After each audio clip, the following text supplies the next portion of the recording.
আজ থেকে শুরু হলো এইচএসসি ও সমমান পরীক্ষা। সকাল থেকে থেমে থেমে বৃষ্টি আর জলাবদ্ধতায় কেন্দ্রে যেতে দুর্ভোগে পড়েন শিক্ষার্থীরা।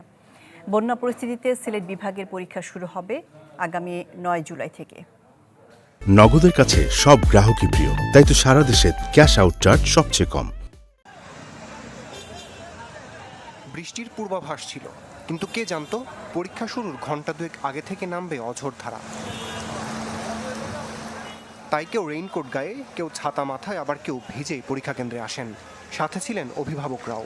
প্রথম দিন হয় বাংলা প্রথম পত্র পরীক্ষা। এখানে একটা এলিভেটেড এক্সপ্রেস থাকাতে গার্জিয়ানটা দাঁড়াতে পারছে, কিন্তু যখন বাচ্চারা ভিতরে গেছে, ভিতরে তো কোনো শেড নাই, যার ফলে তাদের ভিজে ভিজে ঢুকতে হয়েছে। আমরা সবাই অনেক টেনশনে ছিলাম, সব তাকায় আসছি যে আল্লাহ বৃষ্টি কি ভিজেই গেল না, ফাইলটা ভিজে গেল, ঠিকমতো পৌঁছালো কিনা। গাড়ি পাই না, সিএনজি পাই না, কিছুই পাই না। প্রচুর বৃষ্টি, বাচ্চার শার্ট সব ভিজে গেল, বাচ্চারাও টেনশন ধরে গেছে, পরীক্ষা কি দেওয়া হবে না হবে না। দুর্ভোগে পড়েন ঢাকার বাইরের পরীক্ষার্থী ও অভিভাবকরাও। বিশেষ করে বন্দরনগরী চট্টগ্রামে জলাবদ্ধতায় বেশ দুর্ভোগে পড়েন তারা। ৩ ঘন্টা চলে পরীক্ষা। প্রশ্নের ধরন বা পরীক্ষা কেন্দ্রের অবস্থা নিয়ে কোনো অভিযোগ নেই পরীক্ষার্থীদের। প্রথম পরীক্ষা শেষে সন্তোষ প্রকাশ করলেন অনেকেই। বাংলা প্রথম পত্রে আসলে চ্যালেঞ্জটা 7টা সৃজনশীল শেষ করা দেই, তো যেহেতু শেষ করে আসতে পেরেছি, তো আমি আশাবাদী ইনশাল্লাহ ভালো নম্বর পাবো।